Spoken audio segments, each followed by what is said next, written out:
วันสร้างตั้งกองทัพประชาชนลาวครบรอบ77 ปีที่จะหมุนเวียนมาบรรจบครบรอบในมม.นี้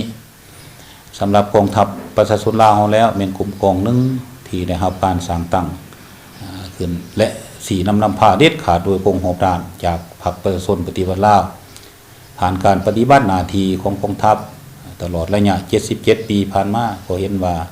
สามารถปฏิบัติหน้าที่การเมืองของตนโดยเฉพาะแม่นรับประกันเฮ็ดให้ประเทศชาติมีความสงบรักษาได้ระบอบการเมืองรักษาได้มาผลของการปฏิบัติอันผลเด่นแม่นว่ากองทัพเฮาสามารถปฏิบัติหน้าที่เฮ็ดให้ประเทศชาติมีความสงบนักแน่นอย่างที่น่าภาคภูมิใจที่สุดฉะนั้นในโอกาสที่วันสร้างตั้งกองทัพประชาชนลาวที่จะมาถึงในมม.นี้ข้าพเจ้าเห็นว่าวันดังกล่าวนี้ก็เป็นวันที่มีความหมายความสำคัญสำหรับกองทัพก็คือกำลังประกอบอาวุธของพวกเฮาเนื่องในโอกาสอันมีความหมายสำคัญนี้อีกเทื่อนึงก็ขอแสดงความขอบใจต่อการนำภาครัฐต่อคณะนำกระทรวงการประเทศที่ได้เอาใจใส่ในการสีนำพา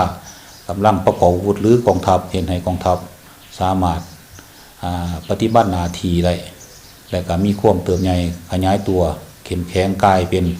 กองทัพที่มีแบบแผนทันสมัยอย่างยุยั่งและก็ขออวยพรให้แก่คณะนำของกระทรวงการประเทศจงมีความผาสุกและก็มีพลานามัยสมบูรณ์และมีผลสำเร็จในหน้าที่เวียงงานสีนำพากำลังประกอบอาวุธก็คือกองทัพกล่าวขึ้นตามทิศที่พรรคและรัฐได้กำหนดไว้แล้วก็ขออวยพรให้แก่บรรดาสหายในคณะพรรคคณะกรรมการพนักงานสมาชิกพรรคและก็นักรบนักเรียนนักศึกษาที่ได้เอาใจใส่ปฏิบัติหน้าที่